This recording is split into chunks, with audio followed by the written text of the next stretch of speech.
Welcome back. I hope you've enjoyed watching the cookery program. Food is the essence of life. So, Paulette and Andrew, I always ask people, do you love food? They say, what is that supposed to mean? Of course I love food. Oh, terrible. I'm a woman, I love food. And I'm Taurian. He's a Taurian, I'm a Gemini. Really? My gosh, how good food.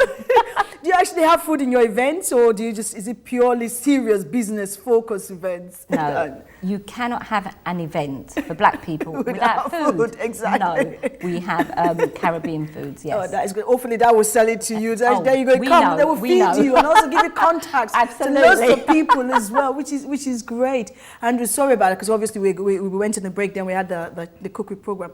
You were talking, and I was thinking to myself, this is more London-based, though. I mean, people in Birmingham, I go to Birmingham a lot, and I go to Nottingham a lot, and people say, well, everything is in London.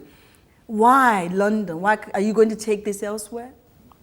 If you check the website, you'll see that we've got a development plan. Okay. And that development plan the concept was that we were going to make use of community centres, not just in London, but across the UK. And we've started to do that. We're keeping to the plan, and we're looking for venues outside of London where we can take the events that we've got and showcase them to the communities that exist outside London. Yeah. There is definitely a need for that. And it's part of our expansion programme. So if there's anybody out there that wants to share in what we do and can share the idea, then please don't hesitate to contact us. Because we're relatively new and we've just started up. However, because Building United Communities is really gathering momentum at a fast pace, we've started off in London. However, the plan is to go to Birmingham, Manchester, Nottingham, because we actually had people travel down from Nottingham to the Black Boys in Business event. So what you're saying is very relevant. You can see that people were attracted. They had a real hunger for that particular event. We couldn't believe the interest that we had. Wow, that is good. And do you have any more seminars coming? I know you've talked about the women, and you've got the monthly one every time. Yes, it's the monthly one. The monthly one. Is that a seminar, or is it more of a get-together? Some of them will be get-togethers, and some will be workshops, some will be seminars. So we're actually in the process of planning it at the moment. Oh, well, that is great. Talk about some of your experience as well, because you were in the business field as well, weren't you? The behind the scenes, dealing with compliance regarding businesses, dealing with the tax regime, the accounting, customer acquisitions. So when it comes to sales and being able to promote a business, that's where my expertise lies. Yeah. So, and that's the position that I occupy. Really, it's behind the scenes.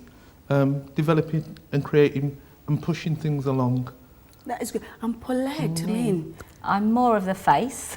I'm more of the PR, and also going out and building relationships and partnerships with different community organisations, business organisations, people, individuals, and just bringing them in.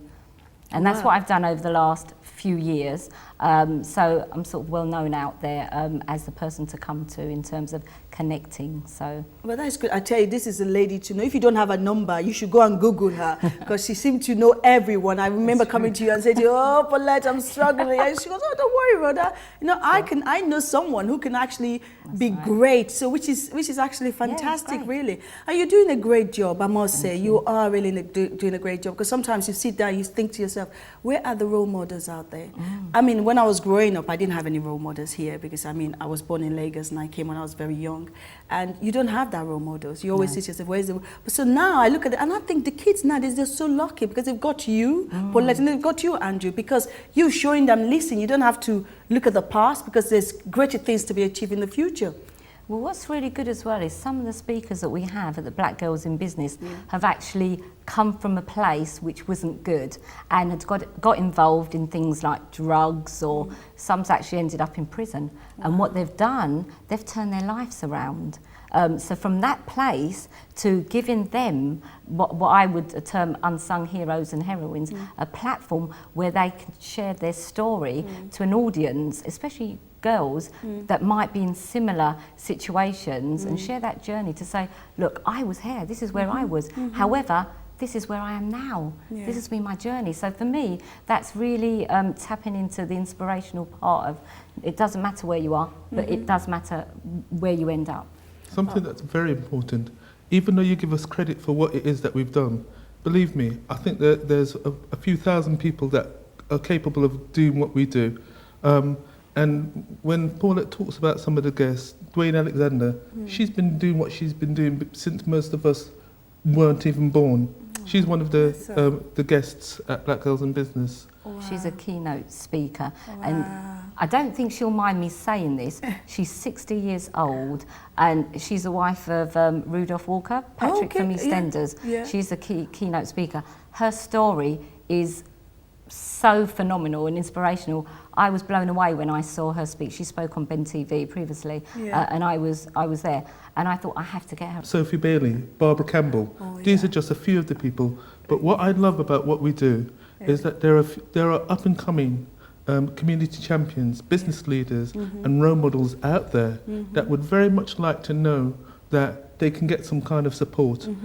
People come to us that are able to give them that support. What we do is provide an umbrella organisation through which people are able to come. So we're very, very inclusive, and we mean to deliver to those people and to the community those things that enhance the community. Well, that is very, very good. You know, that is extremely, extremely, extremely useful. And all that is left for me to say, if I may say, Paulette and Andrew, thank you very much for being here on the Rhoda Wilson Show. I couldn't thank you enough. I mean, you know, and it's a shame I'm going to be away, but you know, I'm definitely going to be there for the next one, and I'm going to go and register. There'll be more. There'll be more, and obviously I'll go and register on the website. So thank you very much, Paulette and Andrew, for being my guest here. I hope you've enjoyed the interview. Before we go, I would like to thank my sponsor, Ebony. They've given me some lovely pair of ties, and I tell you, girls, go out there and get them because they're lovely and they feel nice as well. I don't know if I can do this on national TV, but if you feel them, you can see how shiny they are. There you go. Look at that. They're very, very nice in this. So thank you very much, Ebony. I've mentioned you, so thank you. Until next week when I have another interesting guest, thank you very much for watching.